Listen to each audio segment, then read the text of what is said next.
Hey guys, how are you all doing? Welcome to my channel. So, today we are gonna see, what if Tsubaki hated Naruto, and became his girlfriend in the future, part 1. So before we start, go check out the author of this fanfic, ncpfan. Link is in the description. Also subscribe if you enjoy the video. Let's start the story. Naruto Uzumaki was sitting by himself on his usual swing in the academy playground, staring down sadly, heartbroken, and frustrated at yet his third failed attempt to complete the genin graduation exam. The blonde whisker-faced youth didn't have the energy, or the enthusiasm to do anything else. Why does that one trip me up every time? He asked himself in his frustration. As he sat there sadly, he couldn't help but overhear the conversations that the other kids in his class were having with their parents and families. Passed it with flying colors. They called me first. I'm a genin. I wish your grandma were here to see this. I'm proud of you, son, we all are. Congratulations. I'm going to cook all your favorites tonight. We'll have a feast. This only served to remind Naruto of just how lonely he was. There was no family there to comfort him, or let him know that everything would be okay. What made him even sadder was that even if he had passed, there would be nobody there to congratulate him, either. It was with these thoughts in mind that a particular conversation found its way into Naruto's ears. There, do you see him? Asked a feminine voice that was laced with a spiteful edge. It's that boy. I hear he's the only one who failed. Another female voice responded, this one with not as sharp an edge, but rather laced with what seemed to be nervous fascination. Naruto now knew that they were talking about him. He raised his glance to see who they were.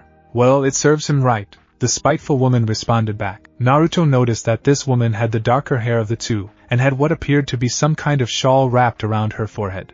She, like her companion, was dressed in the garb of a typical housewife, simple utilitarian dress with a shirt on underneath it. The scowl on her face gave one the impression that it was the usual expression she wore. The other woman responded, just imagine if he became a ninja. I mean, he's the boy who... The spiteful woman interrupted quickly. We're not allowed to talk about that.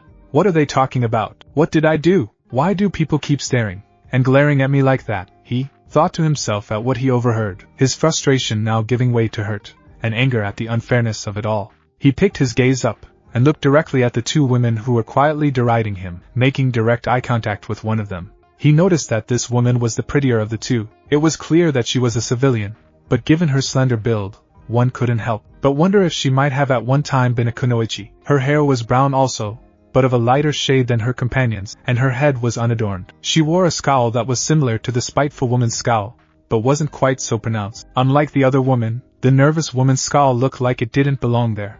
As he continued looking right at her, he noticed a change in her posture and expression when they made eye contact. Subaki Kenpi kept her peace at her friend Ibara's sharp reminder about the law regarding that boy. She knew what he was. She knew what he carried inside him, and she, like so many others, was content to act as though he didn't exist. Every time she saw that boy in the village, she was reminded of that horrible night, the night that she, like so many others, had lost so many loved ones to the nine-tailed fox's horrific attack. She had married young, as many kunoichi were wont to do.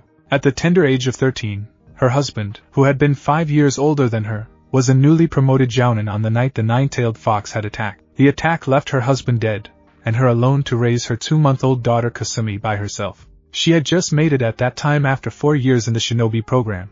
She had been a member of the last class to graduate early due to war. She'd had to retire so that she could raise her child, and her life had not been easy. Fortunately for her, when Sarutobi retook the mantle of Hokage, he had set up a fund for those who had been orphaned or widowed, and made into single parents. As a result of the catastrophe that struck the village, Subaki knew Ibara had it just as bad, but Ibara had become much more embittered about how her life had turned out since that night. Ibara had never been particularly compassionate anyway, having been a bit of a bully during her academy years, a path that her daughter, Ami, seemed to follow her in. As much as it saddened Subaki, she knew that Ibara would likely never change, and probably didn't want to. She, on the other hand, had always wanted to be a medical field ninja, as she preferred helping people to hurting them. She remembered reading about the legendary Lady Tsunade's illustrious career as a genius medic and ninja during her time in the academy. But what had intrigued her the most was Tsunade's proposal during the Second Great Shinobi War to institute a medical ninja in every squad. Subaki, herself, thought that this was an ingenious idea, and she never really understood why the idea was never adopted. If it had been, who knows how many lives could have been saved on the night of the Nine-Tails attack. It was shortly after this last thought that she noticed Naruto looking right at her. Her first impulse was to glare at him, but after a moment of looking directly into his eyes, she saw something she'd never seen before. Those blue eyes were so full of sadness, pain, loneliness, to the point of almost complete isolation. Then she saw even more frustration and anger that stemmed from the sadness, pain, and loneliness that he felt. She'd seen those things in her own eyes so many times when she looked into a mirror. It was terrible to feel those things. It was even worse to recognize them when you looked into your own eyes. It made you wonder what others saw when they really looked at you. She always felt exposed when she saw those things in herself. But this was different. She never saw those feelings to such an immense degree in her own eyes. Her face morphed into a confused, saddened frown, before settling into an ashamed one. She averted her eyes from the boy, unable to continue meeting his gaze anymore before she decided to look around for her own daughter. When Kasumi had come up to her, she gave her a phony smile, and congratulated her, Kasumi being none the wiser, as to what was really going on in her mother's heart and mind.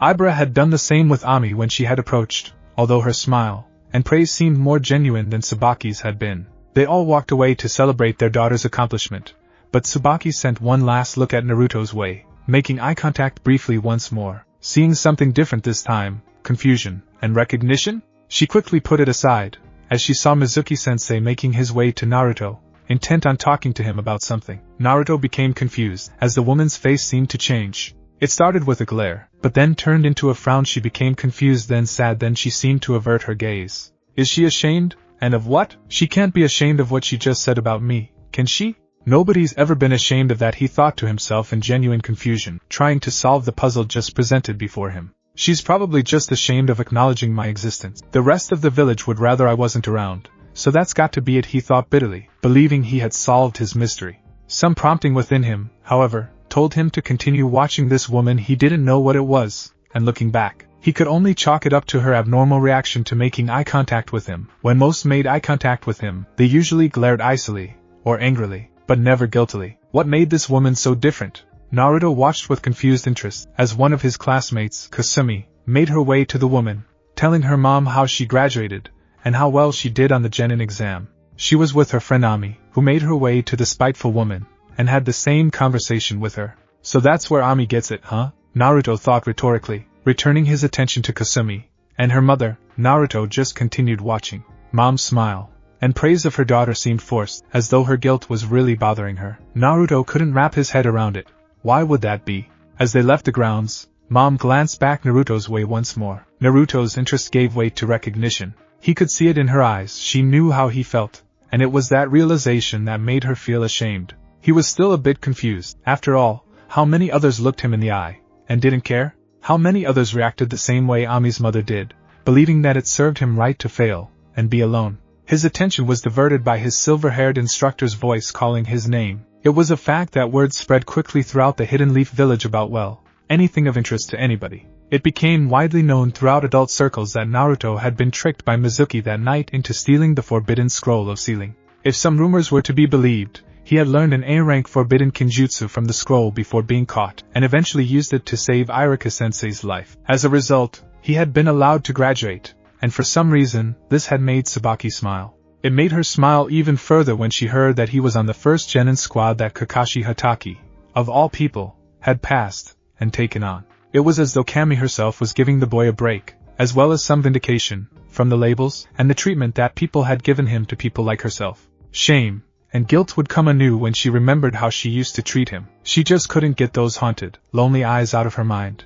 As it was right now, she was going to and fro within the village, running errands here and there. Kasumi hadn't passed her Jounin sensei's test, and was now currently repeating her final year at the academy with her best friend Ami. Since Sasuke Uchiha had graduated, Kasumi no longer seemed as focused as she was before, as though her reason for being there was now gone. Subaki feared for her daughter, and for Ami. She knew all too well that fangirls usually didn't last long, as Kunoichi, time and time again. She had seen or heard tale of fangirls being captured, abused, raped, and killed, all the while expecting and praying that their knight in shining armor would come and rescue them. She certainly didn't want Kasumi or Ami to end up like that. She only hoped that she and Ibra could talk their daughters out of this phase they were going through before it was too late. Right now, the chances of that happening looked pretty bleak, mostly because Ibra and Ami weren't really on good talking terms since she failed her genin test. Kasumi usually went in whatever direction Ami went. Ami just had that kind of presence. If she could focus her efforts and attention constructively towards becoming a true kunoichi, she would likely do very well, becoming chunin quickly. Ami could lead people, Of that there was little doubt. It was just that she usually led them in bullying others. There he was again, that boy, Naruto. She just watched, as he and his two teammates suffered through a D-rank mission, walking the Inuzuka dogs. It would seem that whenever Naruto got involved in something, he jumped in with both feet. He was walking 4 dogs at once, all of which were as big as him, or bigger. Now that she thought about it, any time she had seen him around in the months since he graduated, he always seemed to work that hard. He would use shadow clones to help with cleanup work. He would pull a greater load in each mission than the other two. He would also work with more enthusiasm and energy.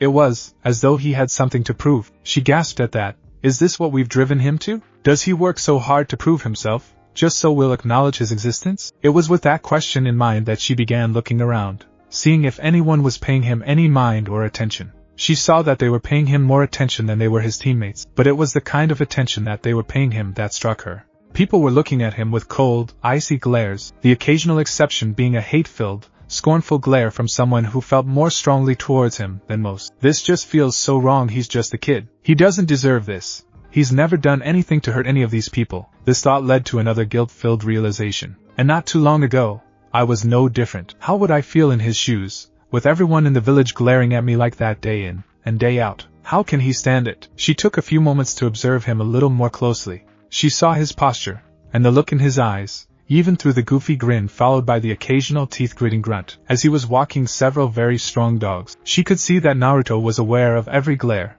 and every ill intention being sent his way, and yet he wasn't reacting. Curious as to why this was, she continued to observe and watch him. At that moment, Naruto's gaze caught her own once more. That same flicker of recognition was there in his eyes. He remembered her. She almost averted her gaze as she felt her guilt and shame rising to the surface once more, but she squelched it, and offered him a weak smile, and a small nod instead. Naruto frowned in what seemed to be confusion at this before being taken off his feet by his current mission, and dragged through the streets, both his teammates yelling at him all the while. I wonder why she smiled at me this time. Naruto missed to himself after the dogs he was walking had finally stopped dragging him. Sakura had already bonked him on the head for being his typical knucklehead self, and making their mission take longer, while Sasuke just smirked, and gave him the typical barbs, loser, dead last, idiot. Thinking about her smile, which he found to be quite becoming, now that he thought about it, brought a genuine smile to his face. It wasn't often that he received smiles from the villagers, and he found the experience to be quite pleasant,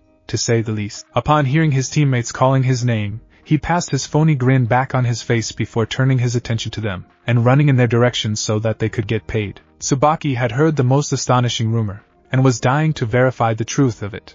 That Naruto boy was involved in the defeat of an A-rank rogue ninja, and one of the 7 ninja swordsmen to boot. Apparently, he played a pretty major role in it, too. As she talked with people, and listened in on others, there was one thing that she noticed, and she was noticing it more and more these days. Whenever there was a rumor of Naruto doing something good or performing some great deed, the almost habitual response was disbelief. It was annoying her to no end. These people couldn't claim to know Naruto any better than she did, but here they were, jumping to the conclusion that Naruto couldn't have had anything to do with performing a service for the village. It was always about how he was a loser, or no good, or whatever the current nonsense happened to be. When Subaki had gotten home from running her day-to-day errands, she sat down in her living room, and thought to herself, is that how I used to be? Was I that bad? Did I talk about him the same way? I don't remember saying too much about him, and I used to avoid talking about him or thinking about him. But when I did, was I saying the kinds of things that these people are saying now? As she pondered this, she found she didn't like the idea of having been that judgmental. Any time she saw him out and about now, she would offer a smile to him, and that simple gesture seemed to make his day. While grateful that she could be of such help to him, the wrongness of the whole situation bothered her. If a warm, friendly smile did that much for him, she was reminded of the hard truth that he didn't get that many friendly smiles, and from what she could see, he was a very friendly young man. She would see him spending time with the honorable grandson and his 2 friends, and even giving them some training in the form of playing ninja. She had a few chances to listen to some of the advice that Naruto offered them from time to time, and was rather astounded at how wise his advice was. The villagers were wrong about him. She had been wrong about him, and it was time that she did her part to try to put things right, or to at least clear up the labels and misconceptions that he had been unfairly given. She would make it a point from here on to either avoid such conversation, or in situations where it was unavoidable, to attempt to correct such errant viewpoints where she could. This kid's amazing. Time and time again, he seems to pull major upsets and accomplish the impossible, Subaki thought to herself, as she just heard the latest Naruto, the major underdog in the Chunin exam preliminaries, had defeated his opponent Kiba Inuzuka. It would seem that Naruto always would be the #1 unpredictable ninja in the Hidden Leaf Village, whether for good or ill, whether because of his ability to pull off the most insane pranks imaginable, or to make seemingly impossible situations reality. It was with this in mind that her eye caught the boy once more, eating lunch at Ichiroka's ramen stand, and he was with someone. Wait a minute, isn't that Master Jiraiya, the Toad Sage? I wonder what Naruto's doing with him, she mused, intrigued by what she saw.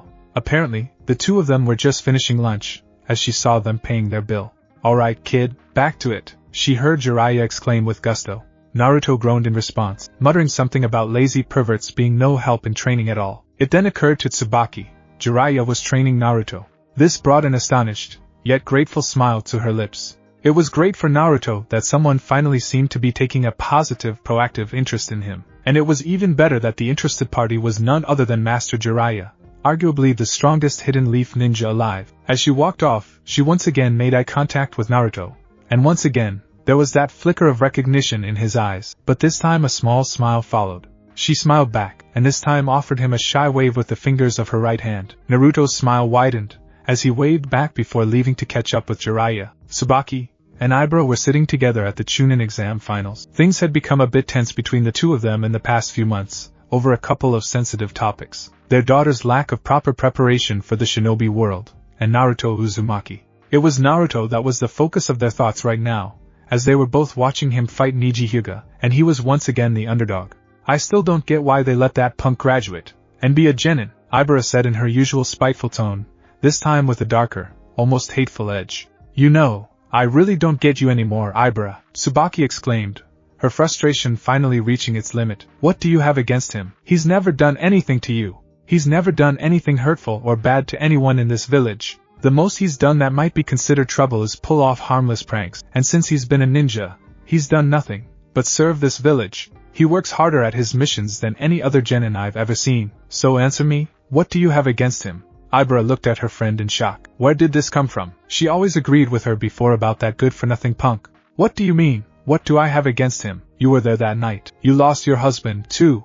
Ibra responded in indignation, fortunately being drowned out by the noise of the crowd. And just how is that Naruto's fault, huh? Did he ask to be born that night? Did he ask to have his residence sealed inside of him? Has Naruto ever shown that he's anything like his resident at any time? Subaki asked indignantly, taking care to use certain catchwords to make her point while not breaking the law.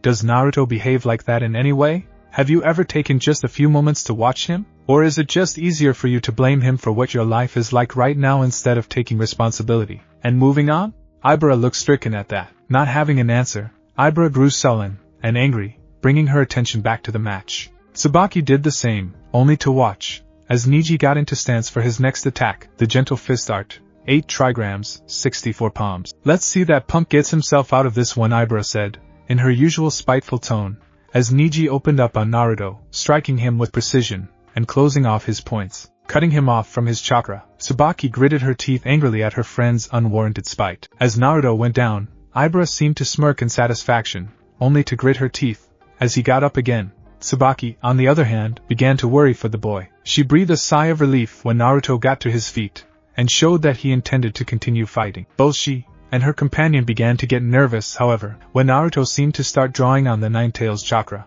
What's going to happen now? Subaki thought worriedly. Ibra simply sat there, glaring at Naruto in fearful anger. They both continued watching, as Naruto maintained control of himself, continuing his fight with Niji, which ultimately ended with both of them knocking each other across the stadium with enough force to make craters in the stadium grounds. As Niji got out of his crater, and stumbled over to Naruto, Ibra chuckled darkly, while Tsubaki worried for Naruto while at the same time hoping that Naruto would get back up.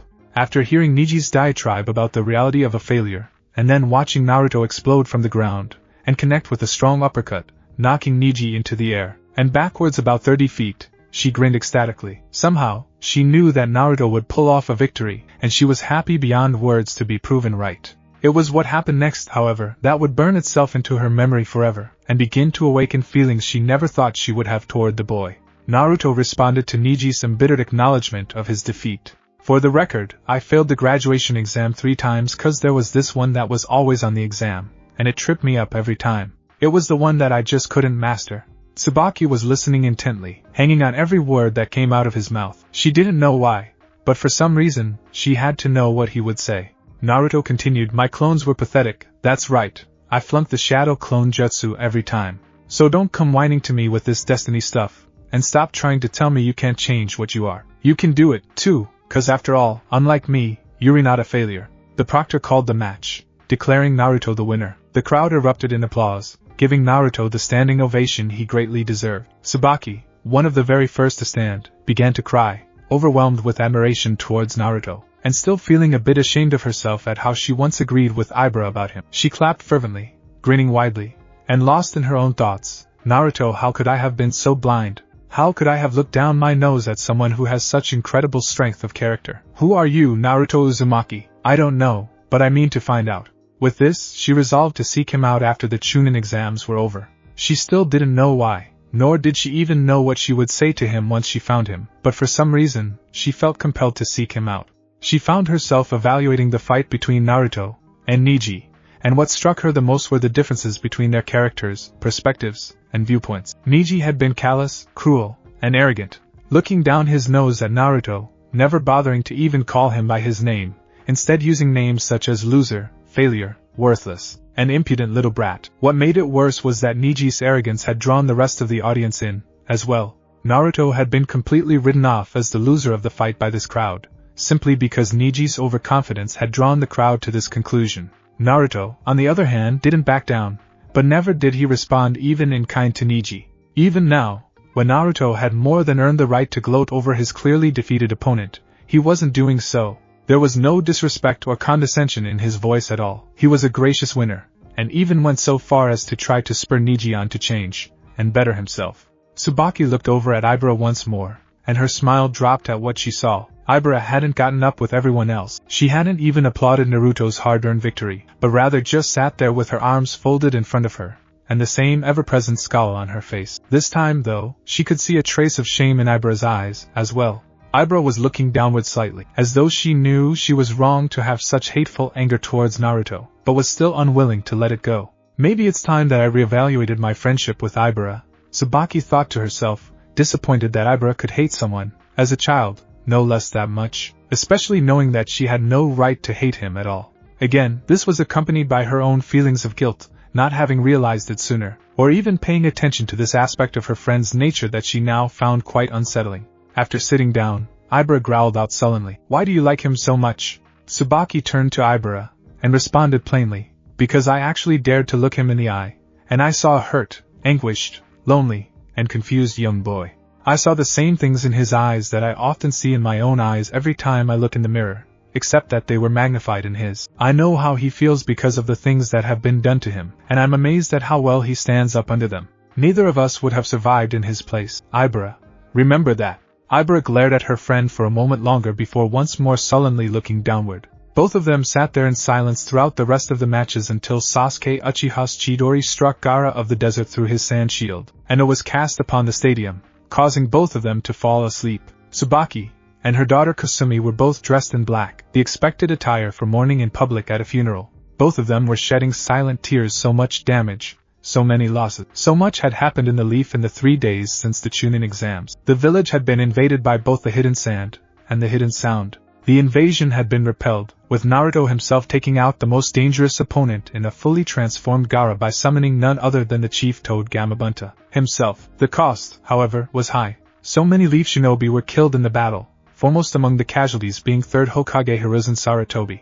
The only event that Subaki could even compare it to was the aftermath of the Nine-Tails attack. There was that much destruction. The funeral service for all of those shinobi who had fallen during the invasion was in full swing. But Subaki was distracted by thoughts of a certain blonde boy that she'd caught sight of, as he arrived with his teammates, and went to the roof of Hokage Tower, where shinobi in the village, and the Third's family, and friends were mourning in a reserved area. Her heart nearly broke when she saw the state he was in, and she couldn't get that image out of her mind. This was the first time she'd ever seen him injured, as he had gauze taped to his forehead, and both of his cheeks, as well as a few other bandages on his body. But it was his expression that struck her more than anything else. He looked sadder, and more heartbroken than she could ever remember seeing him even when she made eye contact with him at the academy. It was a look that she just wanted to take away from him. It was with these thoughts preoccupying her that she suddenly noticed that the service was over. She saw Naruto with his teammates, and Sensei leaving the tower together.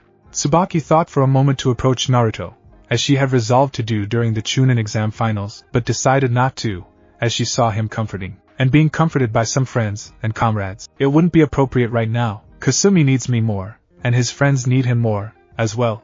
I can approach him later, she thought, as she attended to her and her daughter's grief. After the ceremony had ended, Kasumi had returned home on her own, while Naruto and his team had already left in order to get back to duty. As Team 7 walked away, she saw that Iruka hadn't yet left. I have seen Naruto and Iruka together a lot. They're pretty close from what I can gather. Maybe Iruka can tell me a little bit about him, she mused before walking up to Iruka to indulge her curiosity about Naruto. Excuse me, Iruka? She asked in order to garner the Chunin instructor's attention. He turned his head in her direction. Subaki? Subaki Kenpi? He asked before smiling. Wow, it's certainly been a while. How are all things considered? Subaki smiled in response. I'm doing okay. How are you? I'm alright, all in all. Subaki nodded. That's good to hear. Listen, I was wondering how well you know Naruto Uzumaki? Iruka frowned curiously. That's pretty random. Well, maybe, but I was just hoping I could learn a little more about him beyond what most people here in the village have to say. Iruka's frown went from curious to saddened. Yeah, it's true that generally people in the village aren't fair to him, but why not just ask him yourself? A couple of reasons. One is that either of us or both of us are too busy for me to be able to approach him and have a conversation of any length with him. But the truth is that even if I did have the chance to talk to him, Subaki paused, a dejected frown adorning her own features. As she finished, I wouldn't even know what to say. Iruka's curiosity made itself known once more, both across his face and in his voice. Subaki, what prompted you to want to learn more about him? I'm guessing that there's more to this than the Chunin exams and the invasion. Subaki told him her story, beginning from when she and Ibara saw him on the swing by himself after he had failed the academy for the third time, continuing through the other times she had encountered him and seen him, and ending with her decision to seek him out and try to talk to him. Iruka seemed grateful that at least one person had changed their opinion of Naruto without him having to do something to change it. There were those in the village who had never been unfair to Naruto, such as the Ichiraku family, Hiruzen Sarutobi, Kakashi, and most recently, Jiraiya. Sadly, though, they were very few, and very far between.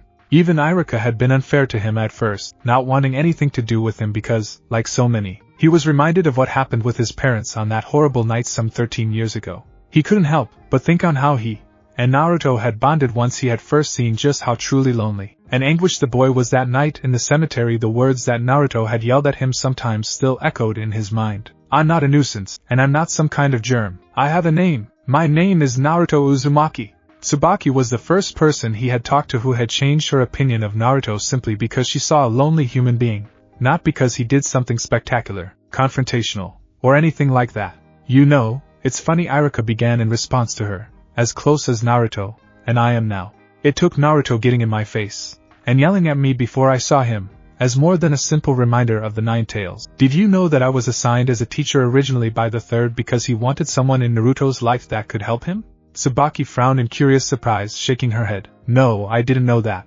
Iruka smiled nostalgically, relaying the tale of how he and Naruto grew close, how at first he ignored him and acted like he didn't matter. How Kakashi told him that the reason he needed to somehow reach Naruto was because he was the only one who could. The night at the graveyard where Naruto had told him that he was no longer going to attend classes. And how Naruto had gone out on a dare from one of his peers into a combat zone, and had almost gotten killed. The only reason he accepted that dare was because he was so lonely, and they told him they'd be his friends if he did it. It's amazing how you saw it, and he didn't even need to say anything to you, he finished, as he turned his gaze back towards her, intent on telling Subaki what she wanted to know. He's still lonely still.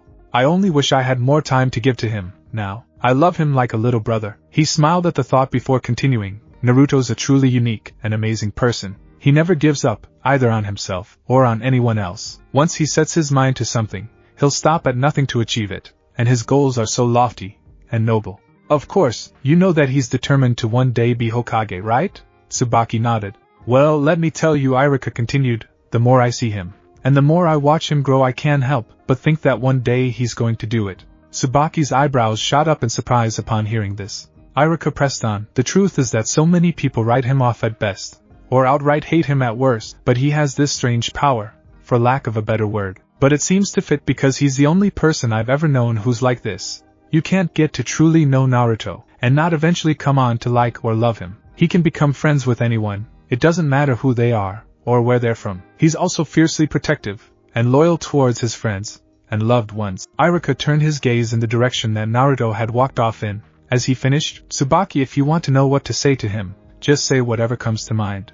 If you can't think of anything to say, knowing Naruto the way I do, and judging from what you've told me, he'll somehow find a way to start a conversation. Subaki pondered his words for a while before nodding. Iruka, thank you for your advice. I think I'll do that. Before long, both of them said their farewells to each other, Iruka leaving to prepare for class the following day. Subaki on her way home to begin preparing dinner for herself and her daughter. Thoughts of just what she might say to Naruto once she encountered him racing through her mind. She was back. Lady Tsunade, one of the legendary Sannin, the queen of elixirs and slugs, the world's greatest medic, was back in the Hidden Leaf, and she was going to be the 5th Hokage. Subaki had tried to find Naruto after her conversation with Iruka, but by the time she'd finally tracked him down, Master Jiraiya had already taken him out of the village on some kind of training trip or something. Now, though, the stories were flying about how Naruto was with Jiraiya and Tsunade when they faced down Orochimaru, and about how it was ultimately Naruto who convinced Tsunade to come back to the village to be Hokage.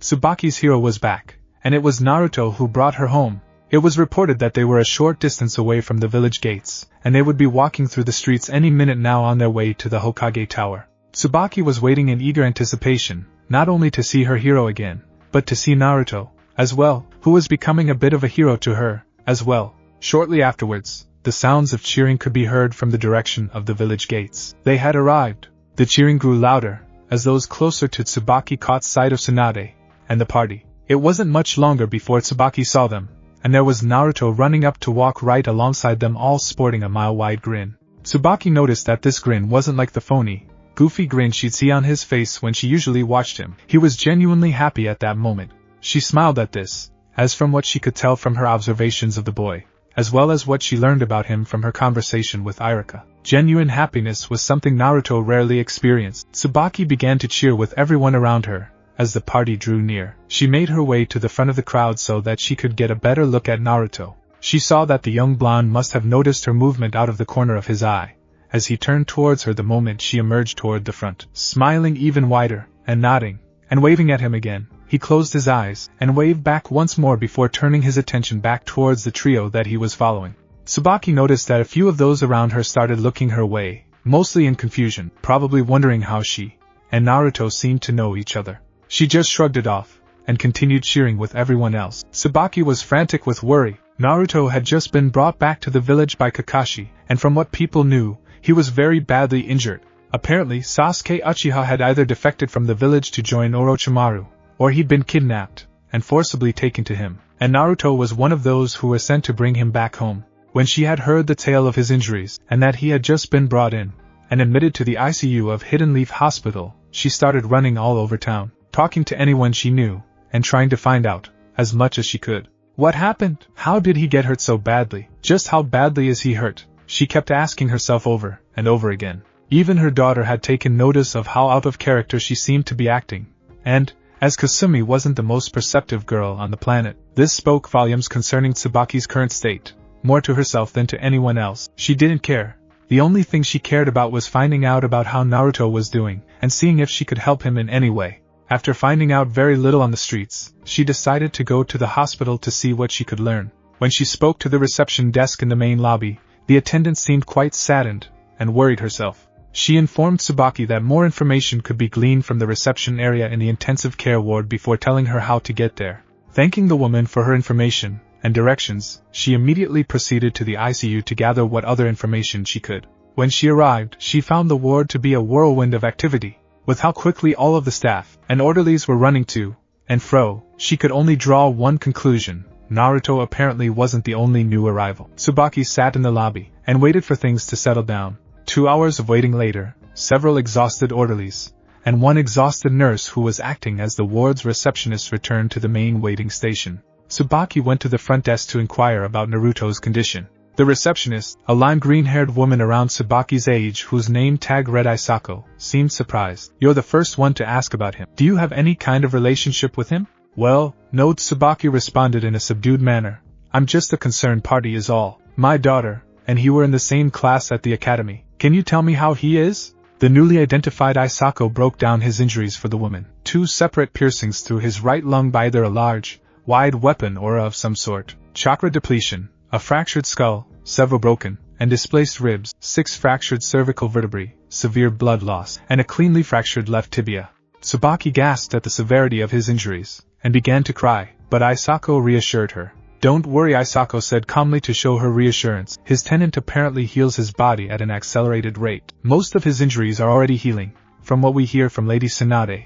He'll be out for a few days, but he should be up and around after about a week or so. Subaki nodded gratefully, sniffling in an effort to slow her tears. Thank you. When are visiting hours? Well, people won't be able to enter his room for at least 2 days, but after that, normal visiting hours apply. 6 a.m. to 10 p.m. Isako smiled. Anything else I can do for you? No, thank you so much. You've put me at ease. I'm just glad to hear that he'll be okay. I'll be by in a couple of days to bring him some flowers. Isako smiled once more. You're welcome. And don't you worry. If there's one thing we all know in this ward, it's that Naruto Uzumaki's a fighter. He'll pull through this, and he'll walk out of here right as rain. Subaki smiled in response, finally reassured that he would be okay. Thanks, again. That's good to know, and it's good to know that he's well cared for here. With that, they parted company, with Subaki on her way out to take care of her usual day-to-day business. 3 days later, a cool, partly cloudy morning found Subaki leaving a clothing store, having just bought a tracksuit similar to the one that Naruto enjoyed wearing. When she saw it, she thought that it would be something that Naruto would like, especially with how what he'd been wearing when he was brought back was probably in tatters and ribbons. The pants were the same orange color as what he normally wore, but the jacket was slightly different. Instead of being mostly orange with dark blue across his shoulders, this jacket was orange on most of the torso, but black up top. The black in the new jacket didn't just cross his shoulders and upper chest though. The sleeves were also black, and the zipper line of the jacket was also solid black, about 2 inches out from each side of the zipper. It was also a bit big for him, but she figured he would grow into it once he hit his growth spurt. The tracksuit was in a clothing box and wrapped, as a present. A few moments later found her at her next destination, the Yamanaka flower shop. Entering the store, she heard the bell chime, as the door moved, alerting the attendant on duty that a customer was entering. A moment later, one Ino Yamanaka came jogging into the sales floor. Hello, welcome to the Yamanaka flow. Oh hey, you're Kasumi's mother, aren't you? She piped out inquisitively with a smile. Yes, Ino, that's right, Subaki responded, returning the girl's smile. I'm here to get a small bouquet for a hospital patient. Okay, well, give me a minute to put something together for you, Ino responded cheerfully. Subaki waited patiently, watching Ino work. If it was one thing the girl knew well, it was how to put together a beautiful floral arrangement. Kasumi had complained to her mother about Ino's talent in that regard when they took the kunoichi-only classes together in the academy. The bouquet was a beautiful circle of white lilies surrounding a single sunflower in the center, all placed into a vase. Subaki requested a particular bright orange one that caught her eye. So, who's the patient you're going to see? Ino asked curiously. Oh, no one you need worry over, Subaki responded tactfully, and thanks for preparing this for me. You're welcome, Ino responded with a smile, hiding her disappointment well. Subaki quickly paid for her bouquet, and left, wishing Into a good day on the way out. Ino responded in kind before resuming the tasks of keeping the store presentable and the merchandise fresh. Half an hour later, Subaki entered the hospital, and made her way directly to the intensive care ward, gift and flowers in hand. When she arrived, she saw that Isako was on duty now, as well. She saw Subaki, and recognized her immediately. With a smile, she stood up, and bade Subaki to follow her, leading her directly to Naruto's room. As they approached the room, Isako stopped, and turned to Subaki. Brace yourself, she warned. Naruto's pretty banged up right now, but I promise you, he will be fine, okay? In fact, she extended her hands in Subaki's direction. Why don't you let me hold those for now? Subaki nodded nervously, afraid of what she might see once the door was opened, and she was admitted in.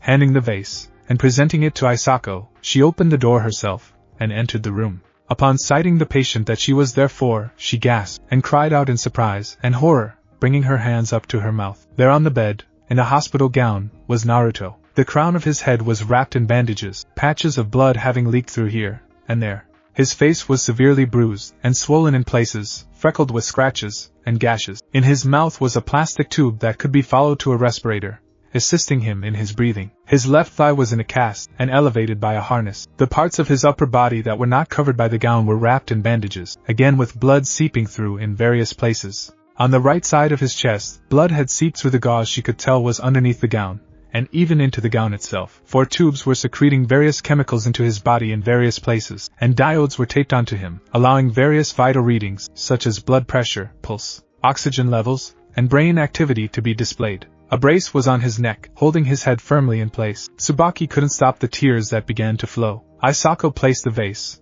and the wrap box down on a counter before turning to address her. I know it looks bad. Looks bad? Subaki turned to her, eyes wide in dumbfounded astonishment. Her voice rose several octaves as she repeated, looks bad? He looks like he shouldn't even be alive. How can you be so calm about this? I've seen him in worse shape, Isako admitted quietly, putting a hand on Subaki's shoulder. I don't like seeing him like this any more than you do, but believe me when I say, he'll be okay. He won't even scar over from this. Just watch. This time next week, he'll be discharged with a clean bill of health and walk out of here without any sign of injury. She developed an amused smirk, as she added, though he'll actually sneak out of here before then, and head straight to Ichiraku's. He really doesn't handle forced bed rest well, she finished with a chuckle. Subaki visibly calmed down at this. So, you're really not worried? Isako smiled, and shook her head. No, we're not. We know for a fact that he'll be fine.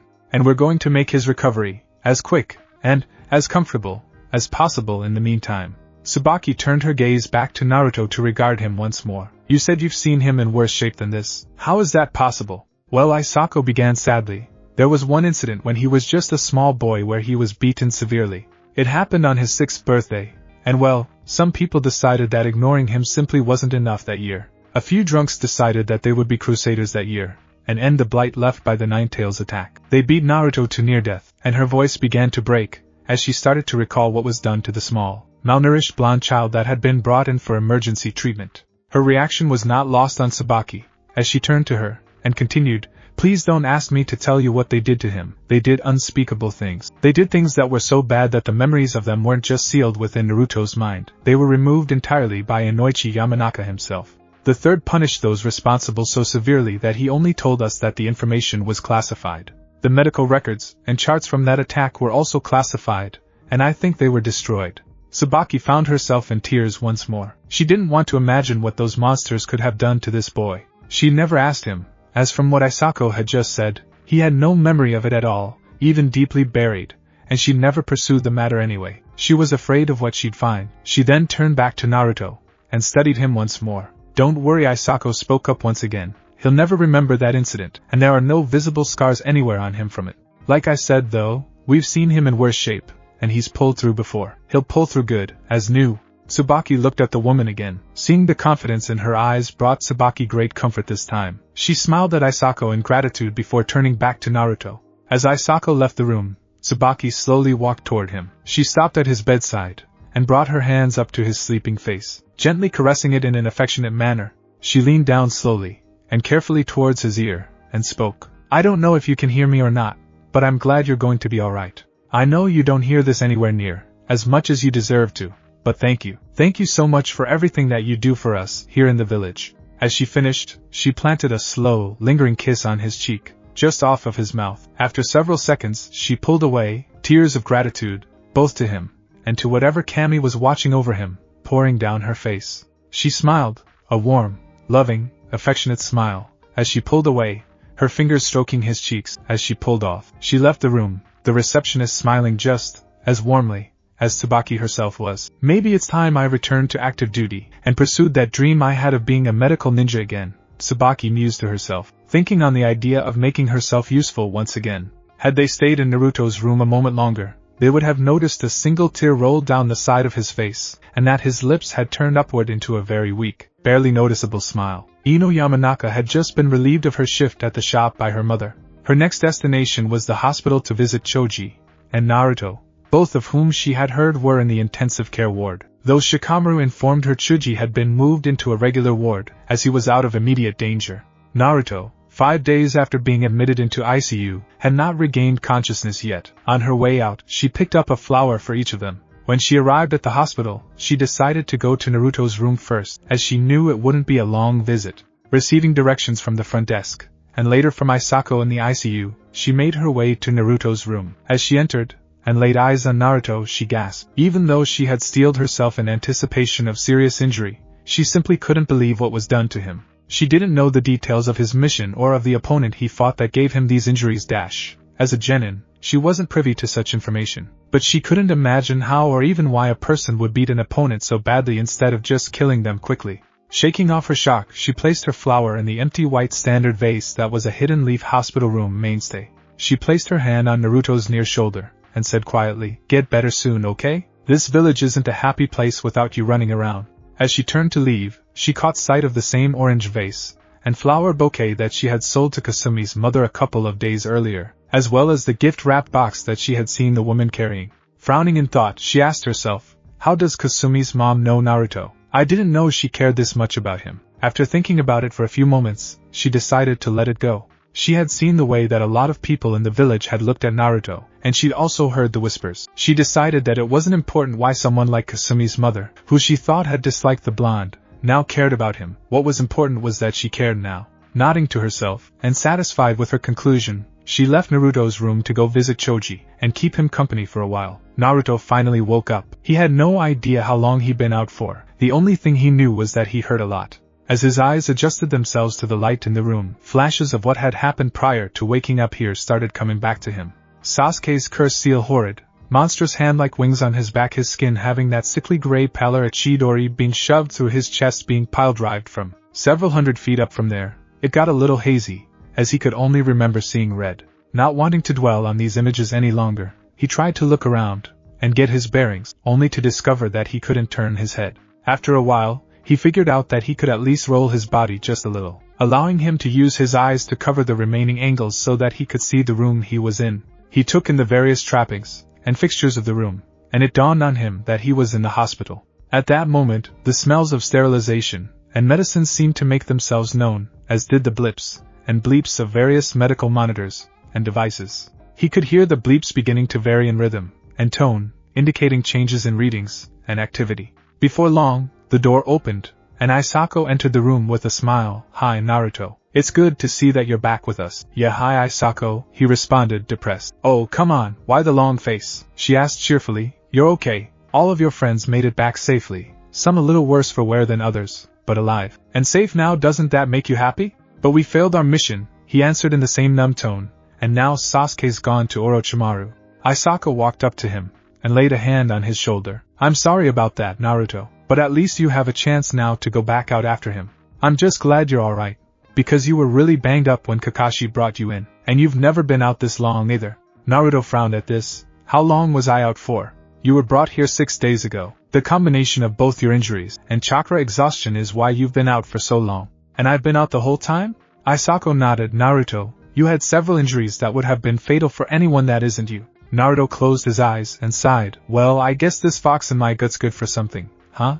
Isako responded, "Yeah, I guess it is." "So out of curiosity, when did you find out about that?" "Mizuki-sensei told me the night Iruka-sensei made me a genin." Isako nodded with a smile. "Well, we're just glad you're alright, sweetie. Let me run a few quick scans." Here she began to trail off while performing the mystical palm jutsu, her hands glowing green after performing the hand signs as she continued, "So that we can maybe get you out of some of these bandages and restraints, and clean you up a little, huh?" Naruto didn't say anything. He simply closed his eyes sadly while Isako worked. When she was done, she informed him of her findings. "Well, the neck brace can come off, and so can the cast on your leg, and some of these bandages. The rest of the bandages need to be changed out for clean ones, so I'll take care of that too." Isako took her time removing what was no longer necessary so as not to aggravate any of his still healing injuries. After removing the brace, cast, and the unnecessary bandaging, she took the time to change out the rest of his bandaging and gauze. Once she was done, Isako spoke up once more. "Lady Tsunade will be around shortly to check on you, herself. She's been worried about you." Naruto couldn't help but smile at this, even if his smile was small. It was nice to know that people worried about him. "You've also had a few visitors." "Really? Who?" "Well, there was Ino Yamanaka, Shikamaru Nara, and Subaki Kenpi." "Subaki Kenpi?" Naruto asked, genuinely confused. "Yeah, does that surprise you?" "Well, it's just that I don't know a Subaki Kenpi," she hummed in thoughtful surprise at his response. "Well, she's the one who brought you the gift, and the flowers in the orange vase that are on your nightstand there. She did say that she was just a concerned party." Isako's eyes lit up in realization, as she remembered one particular detail. "She mentioned that you were in her daughter's graduating class." Naruto frowned in thought before picturing one honey brown-haired woman's face. Could it be Kasumi's mom? Isako brought him out of his musings, as she offered, "Well, let's help you get to the bathroom, huh?" She assisted him out of his bed, and supported him into the bathroom so he could empty himself. Once he was done, she helped him back into bed, and updated the chart that was on the clipboard hanging at the foot of bed. "Well, I'll leave you be for now. The Hokage will be here shortly, okay?"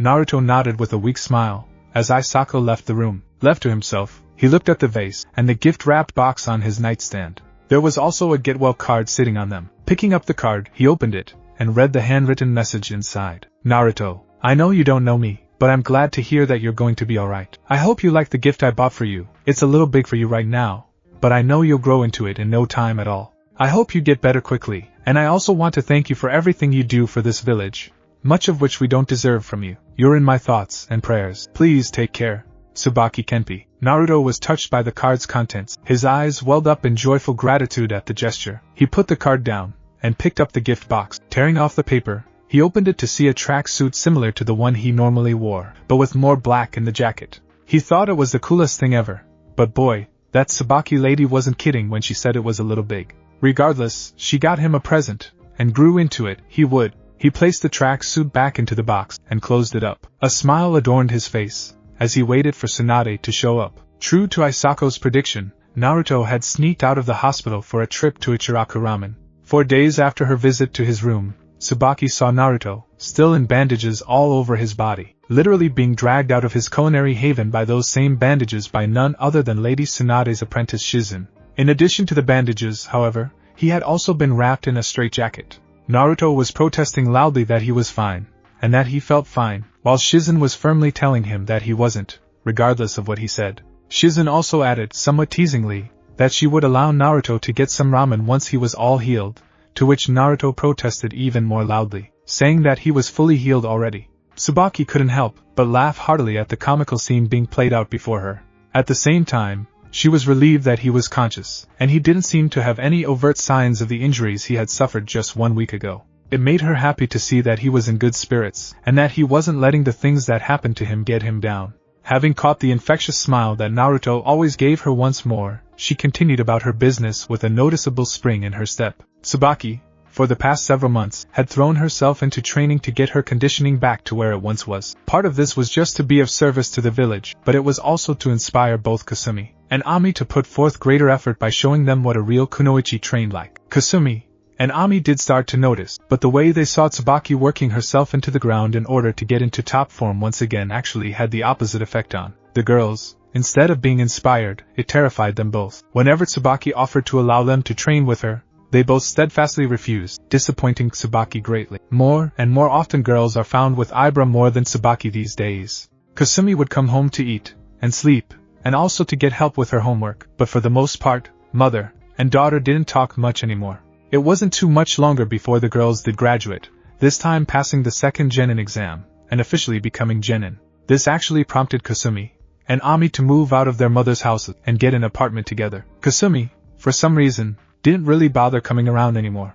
Subaki could only guess it was because Kasumi needed to keep her own little idealistic view of what it meant to be a kunoichi for as long as possible. On the one hand, Subaki couldn't exactly blame her. Children wanted to keep their cheerful, naive, innocent view of the world for as long as they could. Subaki herself certainly wished she could have kept it for longer than she had, what with graduating during a time of war, and having to grow up very quickly on the front lines. But she had thrived as a kunoichi. It was what she was born to do, and she'd been on her way to being accepted as a medical ninja in training when the Nine-Tails attacked. Naruto's thoughts now frequently wandered towards the boy that had won more and more of her admiration since he'd graduated from the academy. If the rumors were to be believed, then he would be leaving to train under Master Jiraiya as his official apprentice for the next 3 years or so. Smiling at the thought, already knowing just how strong he was after hearing more and more of the boy's exploits, she could only imagine how strong he would be in 3 years with Master Jiraiya training him. I imagine he'll also grow into that new track suit I bought for him, too, she thought in some glee, with just a hint of desire. Okay, Tsubaki, let's not get ahead of ourselves here, she told herself, reining her thoughts in, though the smile on her face at the thoughts she'd been having stayed there. Jiraiya and Naruto were on their way out of the village. He wouldn't be seen in the village for 3 whole years. The village wouldn't be the same without him, and everyone knew it. His absence would be noticed, and he would be missed, but at the same time, The knowledge of what he would be doing in his absence inspired all of his peers, and many others within the village to work hard and train themselves. Naruto's peers, especially those from his graduating class, as well as Might Guy's students, had all started training harder than ever before, not only because they wanted to be able to protect their friend, but because they also wanted to be able to stand and fight alongside him when he returned. Subaki could only smile at that thought. Naruto had a presence of inspired leadership that he likely didn't realize he possessed. He inspired people to follow his example simply as a byproduct of who he was, yet another unique power of his that made him truly special. She was one of the people that watched Naruto walk off with Jiraiya as they left through the gates. Catching his gaze one last time before he left through the gates, she smiled and waved at him. Deciding that it was time she said something to him, she called out, "Good luck, Naruto. Stay safe out there, and get stronger." "Thanks," he yelled back with a smile, and a wave of his own. "I will believe it." As the pair walked off, Subaki thought to herself, "I can't wait to see just what you'll be like when you get back, Naruto." And with that, she went on her way, missing the blonde whirlwind of hyperactivity already. As he and Jiraiya traveled down the road, Naruto couldn't shake the gnawing familiarity in the back of his head. The woman who wished him well, he recognized her as the mother of his old classmate Kasumi, and he had also remembered seeing her around the village smiling and waving at him. She was one of the more genuine people in the village about her friendliness towards him, that much he could tell. But there was something else. Why can't I figure out what this feeling is? What is it about her voice that comforts me? He asked himself in frustration. "What's eating you, kiddo?" asked Jiraiya, clearly seeing that Naruto was preoccupied with something. Naruto looked at his master and answered honestly, "It's something I don't think I'm gonna be able to figure out." "That lady who wished me luck on the way out of the village?" Jiraiya nodded, indicating that he knew who he was talking about. "Well, something about her voice is just I don't know comforting to me, and I really don't know why."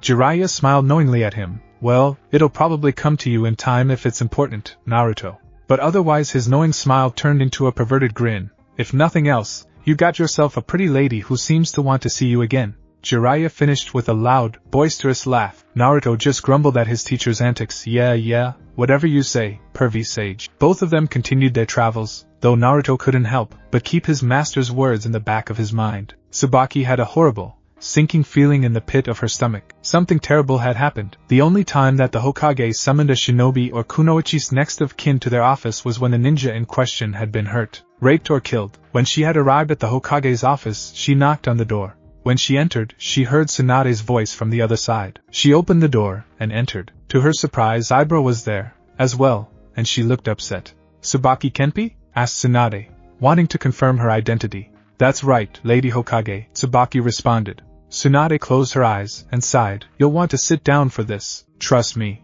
Subaki immediately felt a lump rise in her throat as she took the seat Tsunade indicated for her. Tsunade proceeded to explain what had transpired, and that Subaki and Ibara's daughters had been killed in action. Apparently there was no next of kin for either their third genin teammate or the Jounin sensei, this explaining why only Tsubaki and Ibara were there. Subaki was in shock, with Ibara doing little better. Kasumi and Ami's first C-ranked mission had been mislabeled. Kasumi and Ami's genin team had been commissioned to take down a simple group of bandits that had been terrorizing a town. They were told that it was a particularly lusty group of men. Therefore, an all-female team had been requested. The mission was simple: infiltrate, seduce to distract, and eliminate. It seemed an easy enough task, except for the fact that the village hiring the team left out one important detail. A Jounin rogue ninja from the Hidden Mist was leading the group. The Jounin sensei of Kasumi's team was a rookie Jounin, while the rogue ninja was a veteran Jounin. The difference in their skills could not have been more pronounced. The bodies of all four kunoichi had been recovered after Tsunade sent Team Kurenai, with Kakashi Hatake as backup, out for search and retrieval. The rogue ninja even gave Kakashi a hard time, but was eventually dispatched. When the bodies were found, they had long since been killed and defiled in numerous ways, except for the who'd been kept alive by the rogue ninja as a plaything, but not before having her legs amputated at the knee and her arms amputated at the elbow. Once Kakashi and Team Kurenai arrived, the rogue Jounin had gutted the Jounin sensei just so she could die slowly and give a report of what had been done to her and her team first in case he didn't make it out alive himself. She told them every gruesome detail of what had happened, what the men had done to them, how they had used and abused them for their own wanton desires, how Natsuri, Kasumi, and Ami's teammate, had been the only one of her students to put up any kind of struggle, and how only Natsuri had worked to find a way out of the situation they were in before she was done in by these ruthless men. She told them all of this before expiring slowly, and painfully from blood loss. Subaki and Ibara knew what this meant. Of the 3 genin, only Natsuri dealt with the situation as a true kunoichi.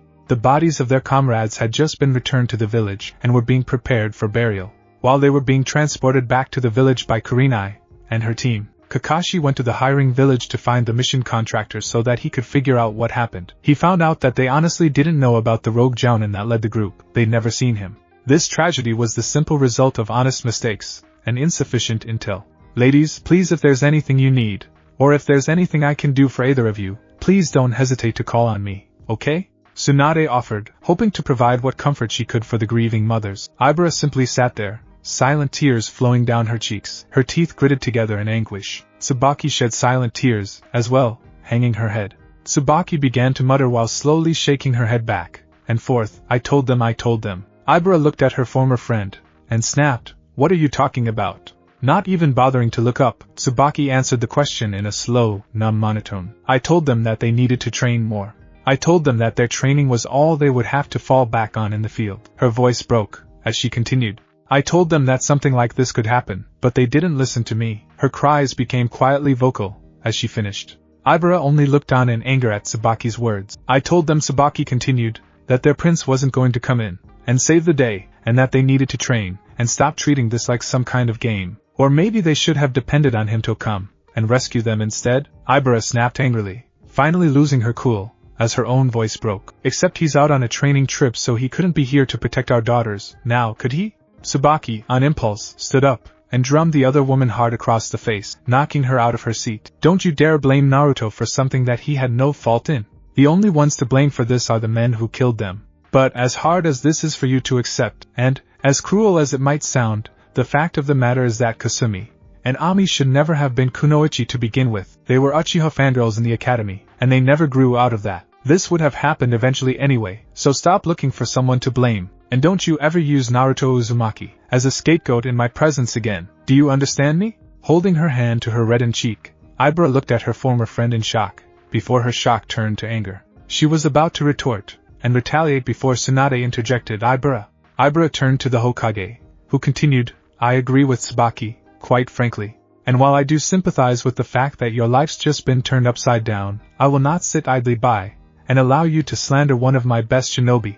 Take it from someone who knows, if you don't change your perspective, and if you don't find the strength to take proper responsibility for yourself, you'll end up bitter, old, and alone, with nothing but regrets. Now, if there's nothing that you need at the moment, please leave. If you need anything else, my door is open to you starting tomorrow. Tsunade looked at Ibara very pointedly, letting her know in no uncertain terms that any further outbursts on her part would not be tolerated.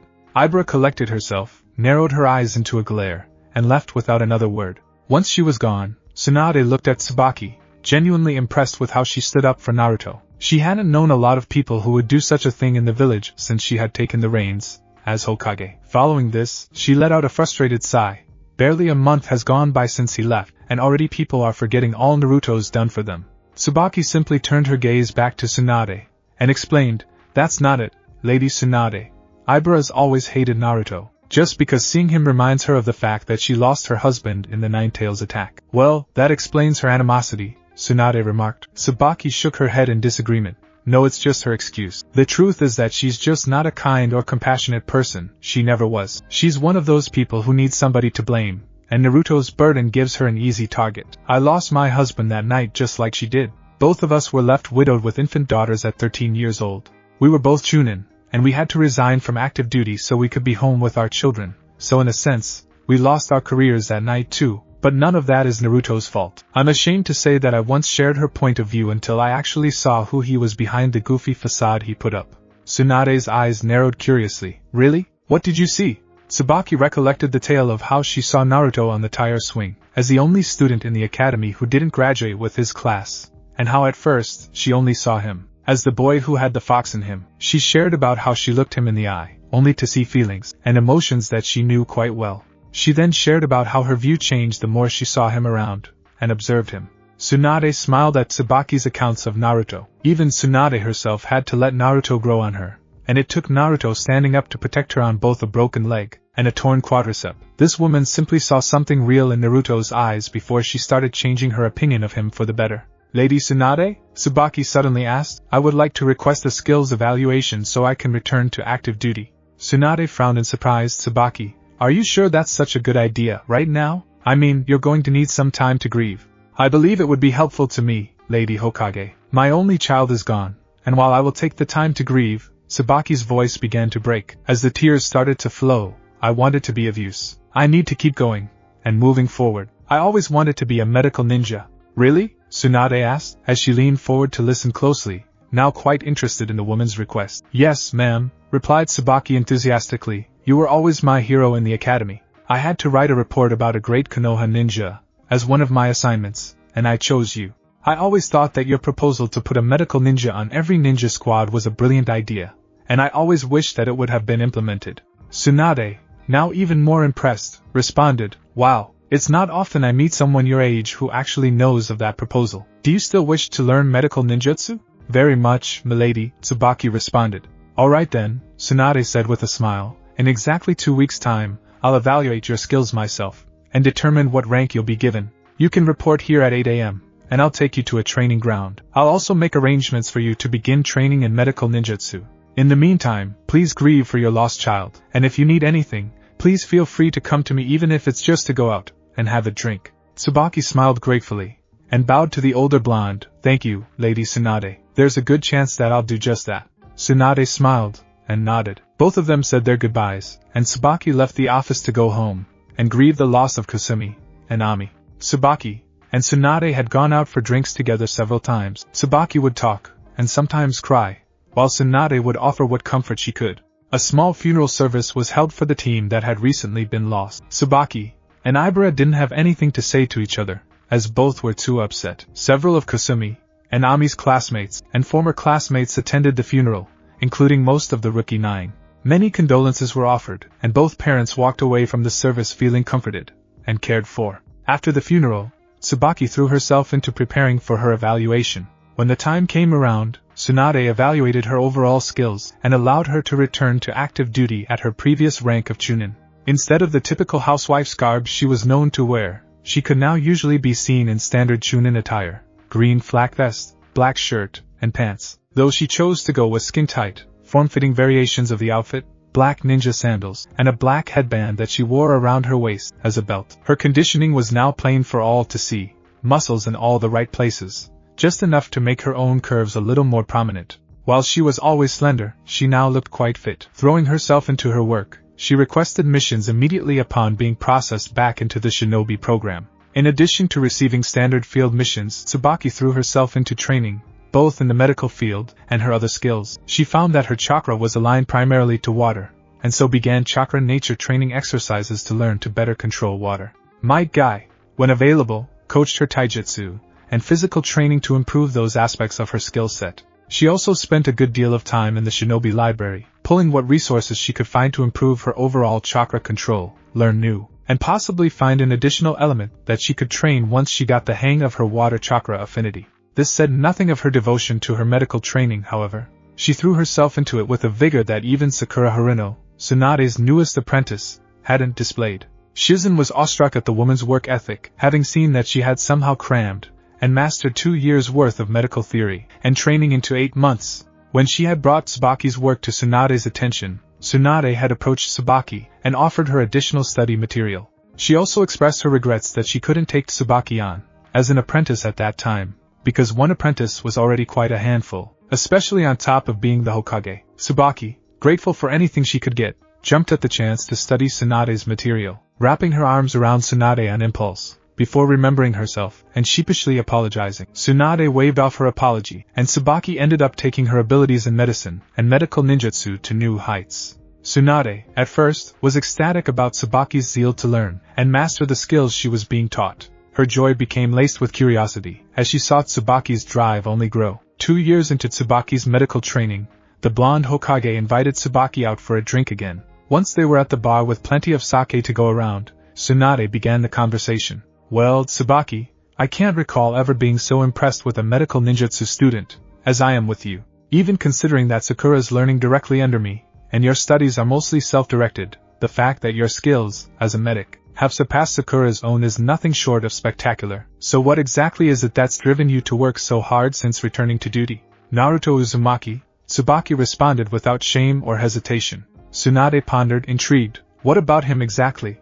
Well, he does so much, and works so hard for this village, just so that people will acknowledge his existence and treat him with the same respect that the rest of us get. As a matter of common courtesy, he deals with so much, and yet he still wants to help others. Iruka Yumino once told me that Naruto has a special ability that allows him to befriend just about anyone he crosses paths with. She trailed off for a brief moment.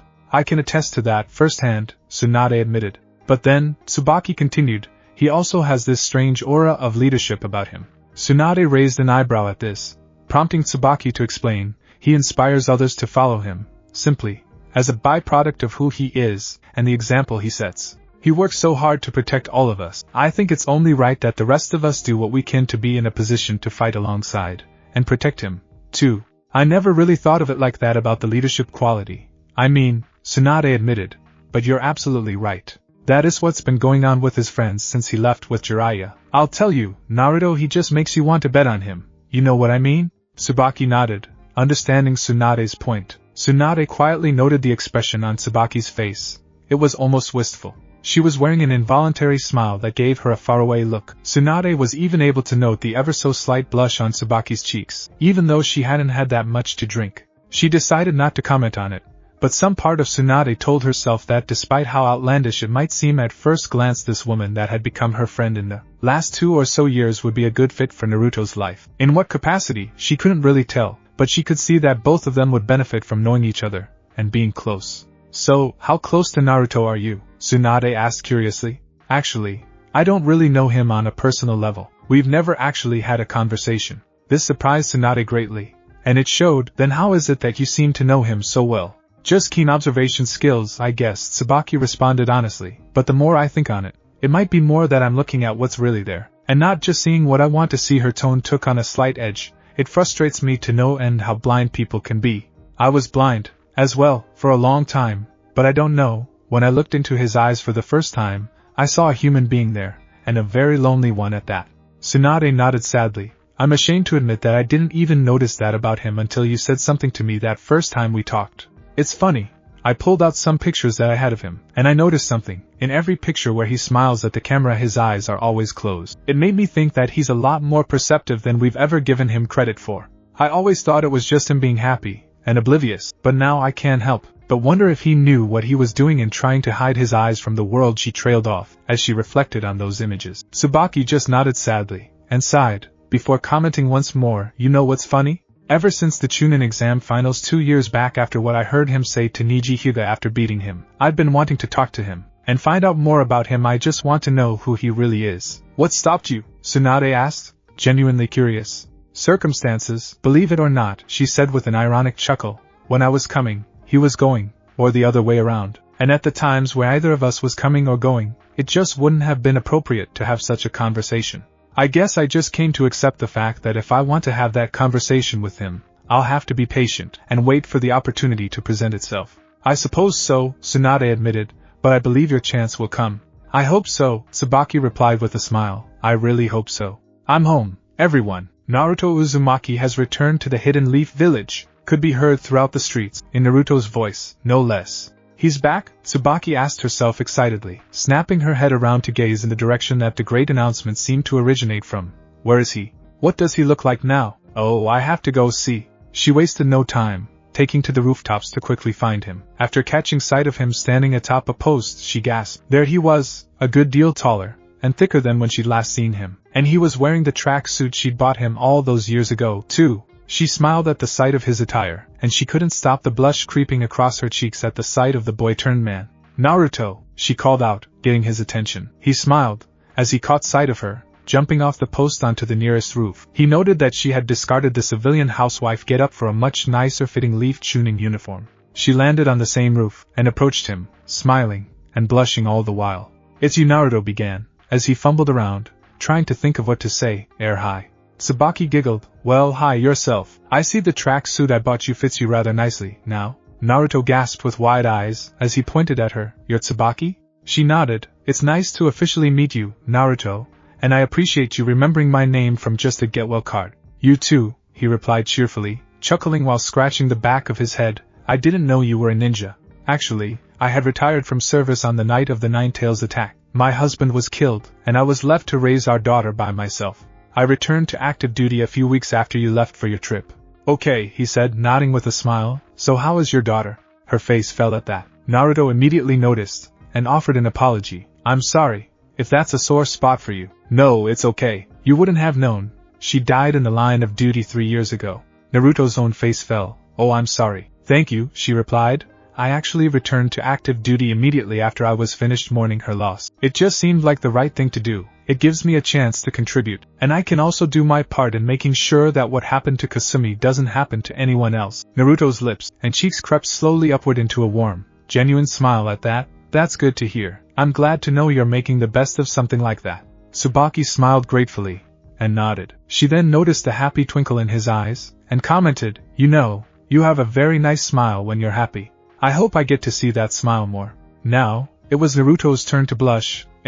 Thanks, he chuckled sheepishly. I think that a ninja's uniform definitely suits you more than a housewife's dress does. And I'm glad to see you like this. Naruto's flush grew more pronounced when he realized what his compliment must have sounded like. Subaki's own blush deepened at Naruto's clumsy compliment. Seeing that he was about to panic, and asked her to excuse his behavior, she responded, Well, thank you. She had understood what Naruto's intent was, and Naruto seemed to catch that. Both of them stood there, just looking at each other in awkward silence. After a few moments, a third party that Naruto had forgotten all about had broken the silence, both relieving and annoying Naruto at the same time. Hey kid, you won't believe who's down below, came Jiraiya's jovial bellow. Naruto turned around to see that Jiraiya had come up to the roof. He also noticed when Jiraiya turned his gaze to Tsubaki. And who might you be, my dear? Jiraiya asked, immediately flirting with the honey brown-haired Chunin that had been engaging in conversation with his pupil. Hello, Master Jiraiya. My name is Subaki Kenpi, and I was just welcoming Naruto back from his trip with you. She greeted the man before bowing to him. Jiraiya turned to Naruto, and gave a perverted grin, putting his arm around Naruto's shoulders. Not bad, kid. Not bad at all. This one really is a looker. Naruto began to sputter at Jiraiya's blunt and direct analysis of the situation that he and Subaki had entered. Subaki, being a tactful woman, replied, Thank you, Master Jiraiya. It's nice to receive praise from such a prestigious and powerful shinobi as yourself. Naruto's face faltered while Jiraiya's chest seemed to puff out. Well, of course, I am the man to make all women swoon everywhere, he bellowed with a laugh. Subaki seemed to adopt a knowing smirk as she continued, but, as far as male company and companionship goes, she walked over to Naruto, grabbing his arm opposite the side Jiraiya was on, and finished, I'd prefer Naruto here to you. Naruto's face fault became even more pronounced, a tomato-red blush now covering his entire face. Jiraiya just gave an agonizing yell, and started crying anime tears. After a few moments, both Naruto and Jiraiya recovered. Jiraiya spoke up with a snarky smile. Well, as much as I would like to leave the two of you alone to continue engaging each other, his smile fell. As he became a little more serious, Naruto, we do need to report back in. Besides, Sakura and Konohamaru are down below waiting for you. Naruto smiled at that, nodding to his master. Turning back to Tsubaki, he took his leave. Well, Tsubaki, I hope we get to talk more sometime. She smiled, and responded with a nod. I'd like that. How about we get some lunch or something tomorrow? Sounds good. Do you like ramen? Yes, I do, she responded with a laugh. And I can only imagine that you must be biting at the bit for churrascos. You'd better believe it, he responded. Tomorrow at lunchtime then. She nodded. I'll see you then, and welcome back, Naruto. Thanks, Subaki. It's good to be back. Naruto jumped down to the street on the side of the building where Sakura and Konohamaru were, while Tsubaki jumped down the other side of the building to the street 1 block over. Looking at the time, she began to make her way to the hospital to start her shift in half an hour.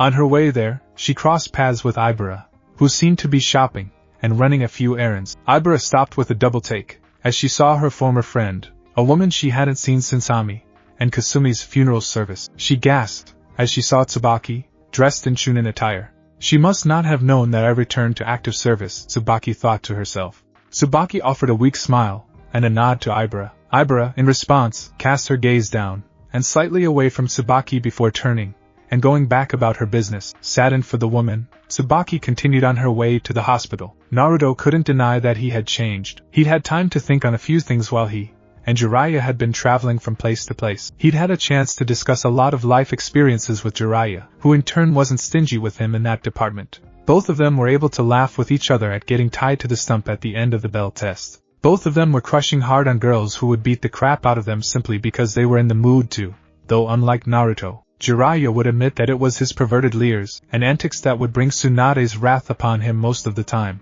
Sakura, on the other hand, would hit Naruto just because she felt he was getting in the way of her pursuit of Sasuke, or he'd just done something to annoy her, whether or not it was actually her concern.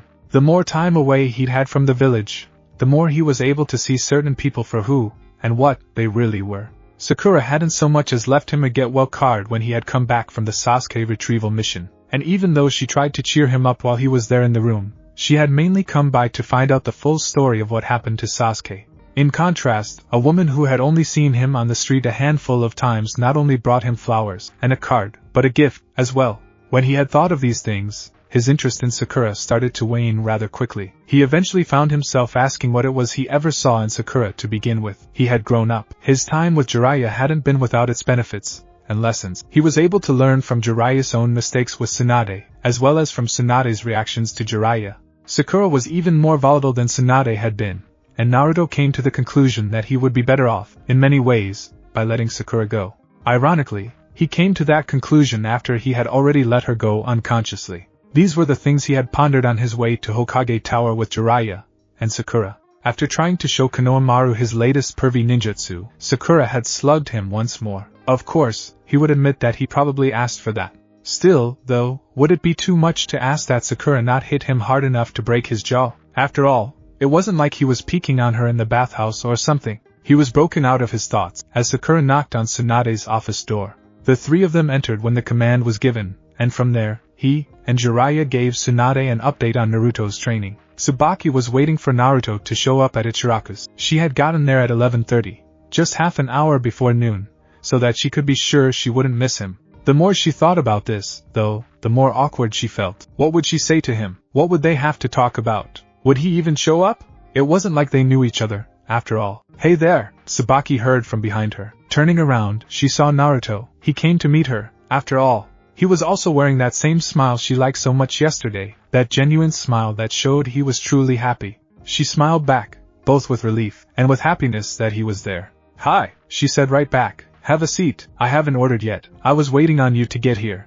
Naruto nodded, and took the stool immediately to Tsubaki's left. The two of them exchanged a few pleasantries before Tsuchi came to take their orders. As Tsuchi saw Naruto, he beamed. "Hey there, kid. Welcome back. I had no idea that this fine young lady was referring to you when she mentioned she was waiting for someone. You've gotten a good bit bigger since I last saw you." "Thanks, old man. I sure did miss your cooking though. I would have been here last night, but I wanted to be in bed early enough to make sure I'd be here on time after what Kakashi-sensei just put me through." "Music to my ears, my boy. So what can I get you?" "First rounds on the house to welcome back my favorite customer." Both of them ordered miso ramen, Naruto with his usual additions, fish cakes, a boiled egg, and extra barbecued pork. As they received their meals, Subaki and Naruto found it quite easy to talk to each other. They started with Naruto's second bell test with Kakashi that went well into the wee hours of the morning, and just finished a few hours ago. Subaki shared about her return to duty since he had left the village, while Naruto told her about his adventures with Jiraiya while traveling from place to place, many of which seemed to end with the two of them being chased out of town by angry towel-clad females because Jiraiya just couldn't keep himself from doing research. Surprisingly to Naruto, Subaki found those particular tales absolutely hilarious, especially when Jiraiya couldn't get away fast enough. After spending time getting to know each other a bit, an ANBU suddenly appeared. "Uzumaki," he quickly said, "the Hokage requires your presence right away." Naruto, seeing the seriousness of the situation, nodded. The ANBU vanished in a puff of smoke at his response. Naruto turned to Subaki and began to explain, but she waved him off before he could say anything. "Missions come first." "I do understand," she explained reassuringly. "Listen, most of my time on duty is spent at the hospital. You know Isako, right? In the ICU?"